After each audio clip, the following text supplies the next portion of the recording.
Hello students, myself Manju Mawani. I welcome you in BA Part 3rd online English class. In which class we discuss about a famous poem entitled The World is Too Much With Us, which is composed by William Wordsworth, who was a romantic poet of a romanticism era. जो romanticism Ira थी, आपकी romantic as थी, उसमें एक बहुत ही famous poet हुए जिनका नाम क्या है, विलियम वर्ड्सवर्थ। और उनकी मोस्ट फेमस पोएम है the world is too much with us, जो आपके सिलेबस में भी है और आज हम जो है उसको डिस्कस करने वाले हैं। जैसा कि हमने हमारे प्रीवियस वीडियो में डिस्कस किया था, ये जो पोएम है the world is too much with us, ये किसके ऊपर डिफाइन की हुई है? ये हमारे जब औद्योगिक क्रांति, मतलब कि जब कमर्शियल रिनोवेशन हुआ था, औद्योगिक क्रांति और औद्योगिक पुनर्जागरण जब था, उस टाइम पे ये पोएम लिखी गई थी।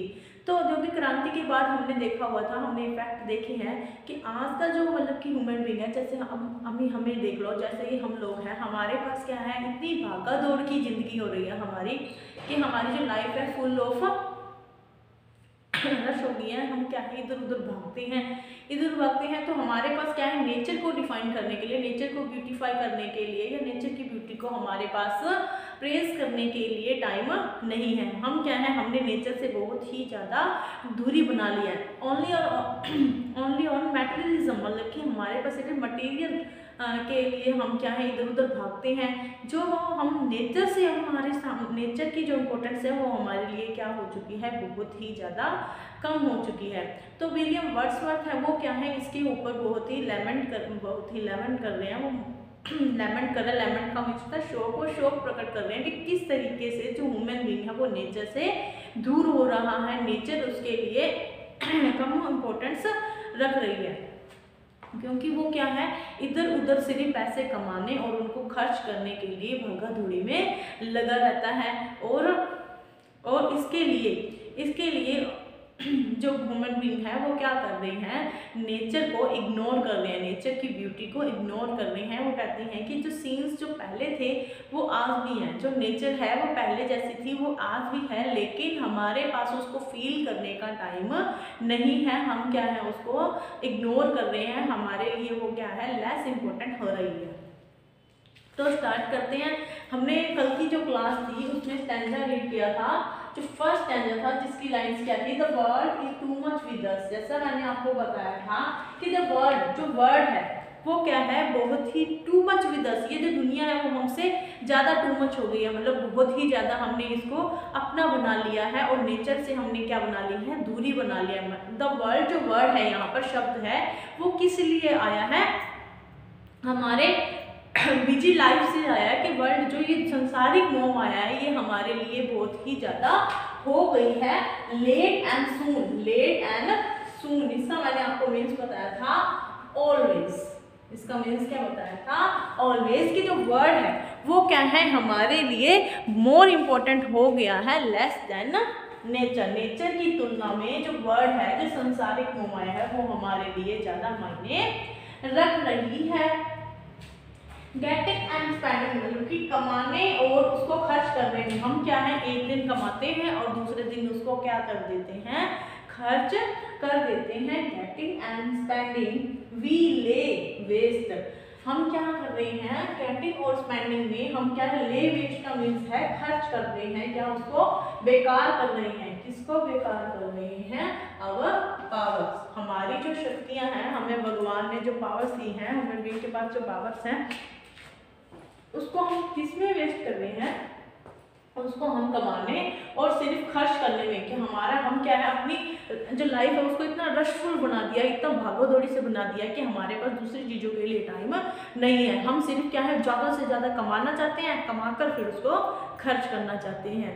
मतलब क्या है, हमारे अंदर जो स्पिरिचुअल रिलीफ है उसके लिए इम्पोर्टेंट कम हो गया। जैसे कि हम देखते हैं कि जब हम नेचर के बहुत ज़्यादा करीब होते हैं तो हमें क्या है, स्पिरिचुअल रिलीफ मिलता है, मन को शांति मिलती है। लेकिन हम देख सकते हैं हमारी लाइफ बहुत ही ज़्यादा क्या हो गई है, भारीपन आ गया हमारी लाइफ में। कैसे भारीपन आ गया? क्योंकि हमने अपने आप को बहुत ही ज़्यादा बिजी कर लिया है। हमारे पास खुद को टाइम देने के लिए या नेचर को टाइम देने के लिए टाइम नहीं है। हम उसको क्या है, इग्नोर कर रहे हैं और अपने आप को भी क्या है, इग्नोर कर रहे हैं। कैसे इग्नोर कर रहे हैं?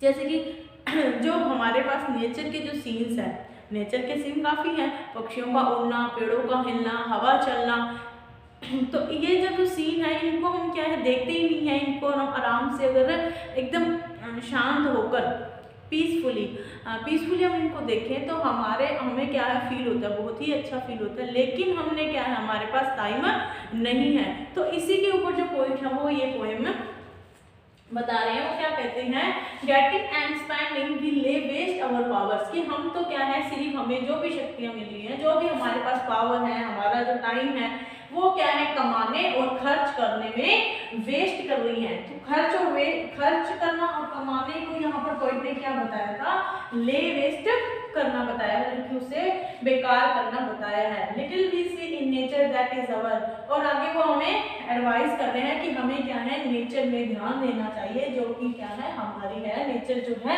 हमारी है, हम नेचर से हैं, तो हमें उसको क्या देना चाहिए, टाइम देना चाहिए। तो ये थी हमारी कल की क्लास की, मैंने थोड़ा आपको ब्रीफ इंट्रोडक्शन दिया है इस पोएम का। अब हम आगे की जो लाइन्स हैं उनको डिस्कस करेंगे। पहले हम उसको रीड करेंगे, फिर लाइन टू लाइन उसको एक्सप्लेन करेंगे। तो देखिए यहाँ से आपकी जो आज की लाइन्स है वो स्टार्ट हो रही है।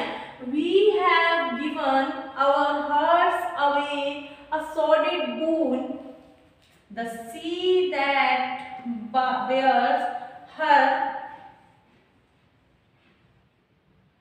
her bosom to the moon, the winds that will be howling at all us and are upgathered now sleeping flowers, for everything we are out of tune। तो यहाँ पर पहले हम इनके कुछ मीनिंग है उसको देखेंगे। सोडिड बून, सोडिड बून, अब देखो बून आपको पता है, बून क्या होता है, वरदान। बून क्या होता है, वरदान। और हम सब जानते हैं जो वरदान है वो क्या है, अच्छे होते हैं। लेकिन सोडिड का मीन्स क्या होता है, बुरा। सोडिड का मीन्स बुरा, तुच्छ या बेकार, तुच्छ या बेकार। अब यहाँ पर पोइट ने वरदान को बेकार क्यों कहा है, वरदान को बेकार क्यों कहा है? सोचने वाली बात है कि वरदान है तो वरदान तो हमने सुना है, आपने भी सुना होगा कि बून अच्छा होता है, बून का उल्टा क्या होता है, एक होता है बून और दूसरा होता है कर्स। बून का मीन्स होता है वरदान और कर्स का मीन्स क्या होता है, श्राप। कर्स का मीन्स क्या होता है, श्राप। हमें पता है श्राप क्या होता है, बुरा होता है, वरदान क्या होता है, गुड होता है। लेकिन यहाँ पर आपको ध्यान देने वाली बात है, सोडिड बून, तो बेकार का वरदान, बेकार वरदान मतलब कि क्या है, यहाँ पर ऐसी जब कोई चीज आ जाती है, ऐसे कुछ वर्ड्स आते हैं जिसमें क्या होता तो अच्छा है लेकिन उसको बुरा बना देते हैं, बुरा होता है उसको, मतलब कुछ वर्ड्स में क्या हो जाता है, हमें क्या है, कुछ उल्टा कुछ और सा लगने लग जाता है। तो यहाँ पर कौन सी लिटरेरी टर्म्स आ जाती है, ऑक्सीमोरोन। ऑक्सीमोरोन जो आपके सिलेबस में है, आपको स्पेशल इसकी क्लास करवाऊंगी मैं, आप देखना उसमें ऑक्सीमोरोन। तो यहाँ पर सिंपल है कि सोडिड बून, सोडिड मतलब है तो वो बेकार, और बून वरदान, बेकार और वरदान भी है। तो क्या है यहाँ पर हम अपोजिट वर्ड हम कह सकते हैं आ रहे हैं, तो ये क्या है, ऑक्सीमोरोन है। तो इसका मीनिंग लिख लीजिए, बुरा, वरदान या बेकार की चीज। द सी बेयर्स, बेयर्स का मीन्स क्या होता है, ओपन। बेयर का मीन्स क्या होता है, ओपन या खुला। मैं इसको यहाँ लिख देती हूँ बीच में, फिर आपको भी लिख सकती है। बेयर का मीन्स क्या होता है, ओपन मतलब कि खोलना या खुला करना। बोसम का मीन्स क्या होता है, सरफेस। बोसम का मीन्स होता है सरफेस। बोसम का मीन्स क्या होता है, surface to the moon, the winds that be howling, howling का मतलब क्या होता है, हवा का चलना कह सकते हैं उसे,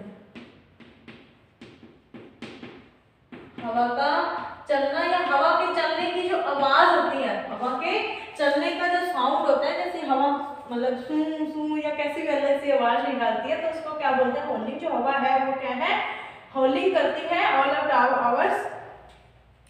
अब कैडेट का मीन्स होता है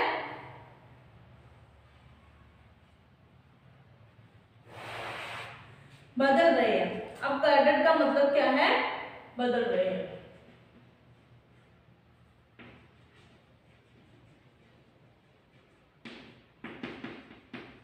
बदल रहे हैं। अब cadet now sleeping flowers for this for everything we are out of tone. Out of tone का मीन्स क्या होता है, आउट ऑफ ट्यून का मीन्स क्या होता है, टोन या ट्यून, आउटडेटेड। आउटडेटेड मतलब कि पुराना। आउट ऑफ टोन का मतलब हिंदी मीडियम नॉर्मल जो मीनिंग है उसका क्या ले सकते हैं, पुराना। अब आप पहले इसका स्क्रीनशॉट ले लीजिए, उसके बाद क्या है इसमें चेंजेस आ जाएंगे, फिर आपको ओरिजिनल जो लाइन है लिखनी मुश्किल रहेगी। Take the screenshot, then we will start our explanation. Okay, now let's start. We have given our hearts away. हमने क्या है, अपने जो दिल है, हमारे जो मन है, उसको क्या कर लिया है, अवे कर लिया है, दूर कर लिया है, और क्या बना दिया है, हार्ट्स को असोडिड दूर बना दिया है। मतलब जो वरदान हमें मिला था, जो प्रकृति हमें वरदान में मिली थी, उसको हमने क्या बना दिया है, बेकार कर दिया है, उसको हमने क्या कर दिया है, खराब कर दिया है। किसको खराब कर दिया है, जो नेचर हमारी है, जो नेचर है उसको हमने क्या बना दिया है, लेस इम्पोर्टेंट बना दिया है। हमने उसको क्या समझ लिया है, हमने उसको बेकार समझ लिया है। The sea that bears। अब यहाँ पर जो पोइट है वो क्या करेंगे, हमें कुछ एग्जाम्पल देंगे, जो नेचर के जो सीन है उसके एग्जाम्पल देंगे कि हम क्या है, कैसे उनको, जो इतने सुंदर सुंदर जो सीन है, इतनी सुंदर हमारे पास इतनी ब्यूटीफुल जो नेचर्स के जो सीन है, हम उसको कैसे इग्नोर कर रहे हैं, कैसे हम उसको मतलब देखना ही नहीं चाह रहे हैं, उसको कम इम्पोर्टेंट दे रहे हैं। तो यहाँ पर सबसे पहले जो उदाहरण है वो किसका उदाहरण, जो एग्जाम्पल है वो किसका एग्जाम्पल है, सी का एग्जाम्पल है। जो सी मतलब क्या होता है, समुद्र। सी का मतलब समुद्र है, जो वो क्या कहता है, the sea that bares her bosom to the moon. मतलब कि वो क्या करता है, जो सी है वो क्या है, बेयर्स मतलब कि ओपन करता है, खुला छोड़ता है, हर बोसम मतलब अपने तल को, अपना जो तल या हम कहते हैं सरफेस का मतलब क्या होता है, अपने जो ऊपरी हिस्सा है उसको क्या है, बिल्कुल खुला करके अपना जो तल है उसको बाहर लाकर किसको शो करता है, मून को शो करता है, मुंह को शो। अब यहाँ पर किसकी बात हो रही है, टाइड की बात हो रही है। टाइड क्या होता है, ज्वार भाटा। अब जब ना आपने देखा होगा, जब ज्वार भाटा आता है तो क्या होता है, समुद्र की जो लहरें होती हैं ऊपर उठती हैं, डाउन जाती हैं, अप होती हैं, डाउन जाती हैं। जो टाइड है वो अप करता है, डाउन करता है। तो वो जो समुद्र है, जो सी है, वो क्या करता है, अपने मून को क्या है, अपनी मतलब एबिलिटी शो करता है। वो उसको क्या है, मून को अपनी तरफ खींचने की, अट्रैक्ट करने की कोशिश करता है, क्योंकि मून और जो धरती है दोनों के बीच में हम जानते हैं ग्रेविटी होती है, मून की ग्रेविटी होती है और एक अर्थ की मतलब पृथ्वी की ग्रेविटी मतलब गुरुत्वाकर्षण होता है, जिसके कारण ज्वार भाटा आता है। तो क्या कहते हैं, इस ज्वार भाटे में जो सी है, जो समुद्र है, वो क्या करता है, अपना पूरा का पूरा जो तल है, अपना तल है, वो मून को क्या करता है, अट्रैक्ट करने की कोशिश करता है। उसके बाद नेक्स्ट जो उदाहरण है, नेक्स्ट जो एग्जांपल है वो क्या है, विंड्स का है कि हवाएं किस तरीके से पूरा दिन, the winds that will be howling at all hours। hours मतलब घंटे, मतलब कि all hours का मीन्स क्या है, every time, every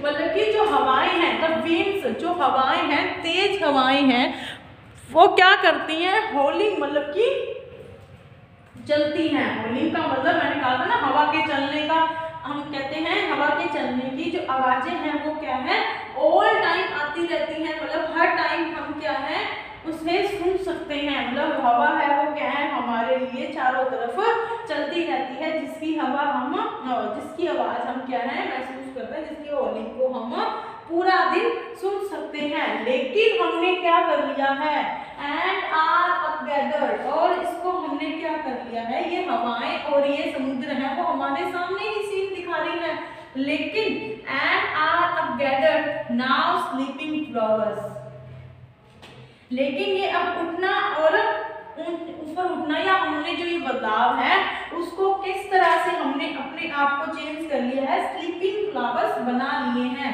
sleeping flowers का मतलब है सोए हुए फूल। जैसे कि सोए हुए फूल को कोई मतलब नहीं था, हवा चले तूफान आए, उसी तरीके से जो हमने क्या कर लिया है अपने आप को स्लीपिंग फ्लावर्स में चेंज कर लिया है। ये जो सीन है, चाहे वो सी का मौसम शो करना है, चाहे हवा का हॉलिंग करना है, इनके प्रति मतलब कि इनके लिए हम क्या हो चुके हैं, स्लीपिंग कर रहे हैं। हमने उसके से क्या कर लिया है, हम सोए हुए फ्लावर्स की तरह बन गए हैं। फॉर दिस, इसके लिए, फॉर दिस मतलब ये जो सीन बताए हैं, जो नेचुरल सीन है, इनके लिए फॉर एवरीथिंग, चाहे ये सीन है चाहे सब कुछ है, सब कुछ मतलब कि जो भी नेचर में है हम उसके लिए क्या हो चुके हैं, सोए हुए फूल हैं।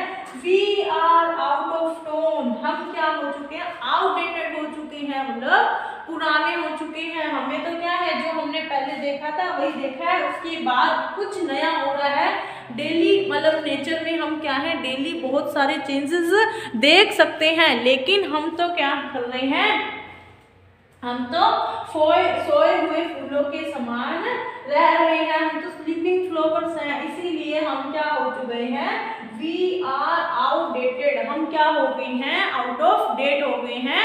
हमें अपडेट होने की जरूरत है, अपडेट होने की, तभी तो हम नेचर को क्या कर पाएंगे, डिफाइन कर पाएंगे, ब्यूटीफाई कर पाएंगे और उसकी प्रेज कर पाएंगे। तो मेन पर्पस जो पोएट का है वो क्या है यहाँ पर इस स्टैंजा में, कि वो हमें बता रहा है कि जो सी है वो भी क्या है, सी है मतलब समुद्र है, वो मून को अट्रैक्ट करने के लिए अपना बॉजम है, अपना जो सरफेस है उसको क्या कर रहा है, बिल्कुल ऊपर उठा रहा है, उसको दिखा रहा है। वो भी हमारे लिए मायने, कितनी जोर की आवाज आती है लेकिन हम क्या उसको फील नहीं कर रहे हैं। जो हवा है वो तो चारों तरफ हमारे सामने है, चारों तरफ मतलब 24 घंटे हमारे पास है, लेकिन हमने उसको भी कोई फील नहीं किया है, कुछ भी फील हम नहीं कर रहे हैं। तो हम क्या हो गए हैं, हम तो क्या है, सोए हुए के समान है। जैसे सोए हुए को कुछ पता नहीं लगता, तो हम भी क्या है, सोए हुए फूलों के जैसे हैं, और हम क्या हो गए हैं, आउट ऑफ डेट हो चुके हैं। हमें अब अपडेट होने की जरूरत है, हमें कुछ नया करने की जरूरत है। एक बार फिर से देखते हैं स्टैंजा को। We have given our heart, we have given our heart away, हमने अपने दिलों को दूर कर लिया है, दूर करके क्या बना लिया है, एक सॉर्टेड मूड बना लिया है। मतलब हमें जो चीज मिली हुई है, इतनी अच्छी चीज मतलब नेचर बनी हुई है, उसको हमने क्या बना लिया है, तुच्छ समझ लिया है, बिल्कुल ही क्या समझ लिया है, उसको बेकार समझ लिया है। सॉर्टेड मूड, यहाँ पर मैंने बताया ऑक्सीमोरोन का यूज हुआ है। Oxymoron is a device in which two different चीज कंपेयर ईच अदर। उनमें क्या होता है, जो डिफरेंट चीज को क्या किया जाता है, कंपेयर किया जाता है, मतलब कि दो चीजों को इकट्ठा यूज किया जाता है। सॉर्टेड का मतलब बेकार, बूम का मतलब वरदान, दोनों है तो एक दूसरे के अपोजिट, लेकिन इसका बिल्कुल सही सेंस बनाने के लिए जो विलियम वर्ड्सवर्थ था उसने यूज किया है। इसके अलावा एक और मैं आपको एग्जांपल देती हूँ ऑक्सीमोरोन का, विजिबल ब्लाइंडिंग, विजिबल ब्लाइंडिंग। अब ब्लाइंडिंग का मतलब होता है अंधापन, विजिबल का मतलब होता है दिखाई देना। अब विजिबल ब्लाइंडिंग मतलब कि अंधेपन पे तो हमें पता है कि कुछ दिखाई नहीं देता, ये डार्कनेस का एक मतलब कि डार्कनेस को शो करने वाला है। विजिबल का मतलब होता है दिखाई देने वाला। तो कुछ ऐसे वर्ड्स होते हैं जिसको क्या है, लिटरेरी जो टर्म्स की तरह यूज कर बहुत ज्यादा हम अपने वर्क को इफेक्टफुल बनाने की कोशिश करते थे। जो पोएट होते हैं वो अपने वर्क को और ज्यादा इफेक्टिव बनाने के लिए ऐसे वर्ड का यूज करते हैं। उसके बाद हम देखते हैं the sea that bares her bosom to the moon.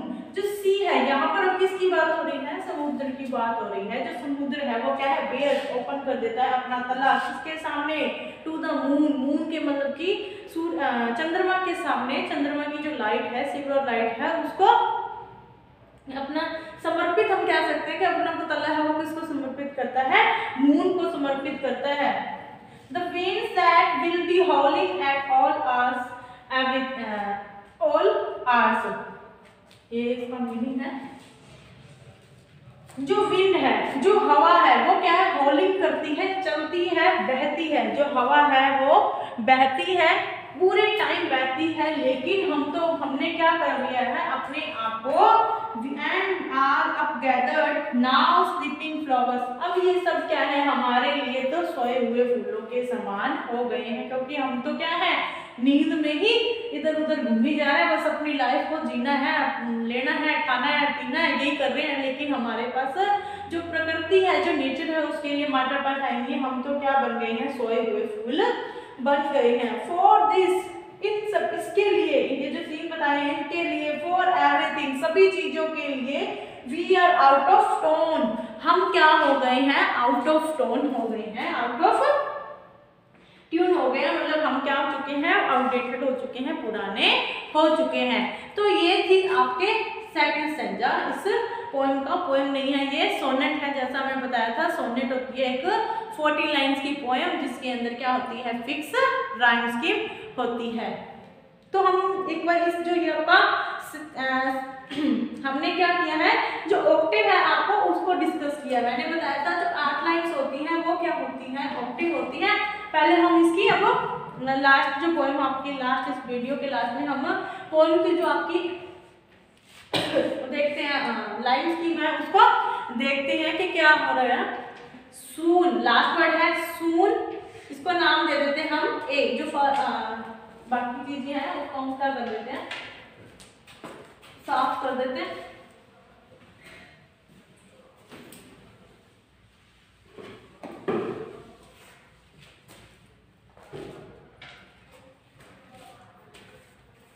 अब हम देखते हैं सून, इसको हम किसका नाम दे देते हैं? ए का। सेकंड है पावर्स। देखो सून पावर्स नहीं मैच हो रहा, तो इसको हमने नाम दे दिया बी।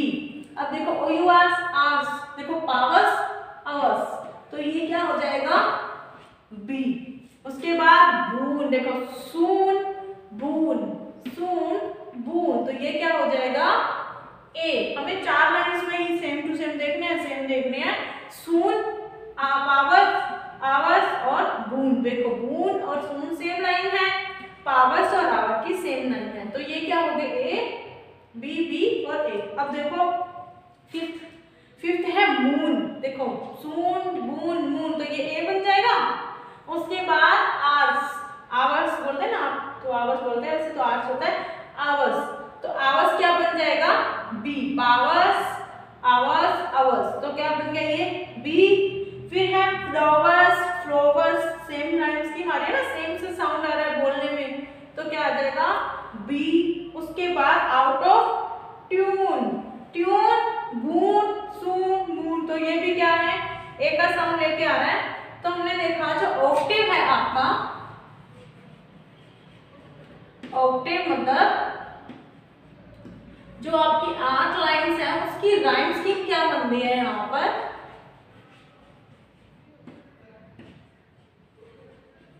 राइम स्कीम बन रही है A B B A B B A. तो हमें पता है ये जो राइम स्कीम होती है कौन से सोनेट की होती है? पेट्रार्कन जो सोनेट होती है उसकी होती है। पेट्रार्कन या हम कह सकते हैं मिल्टोनिक।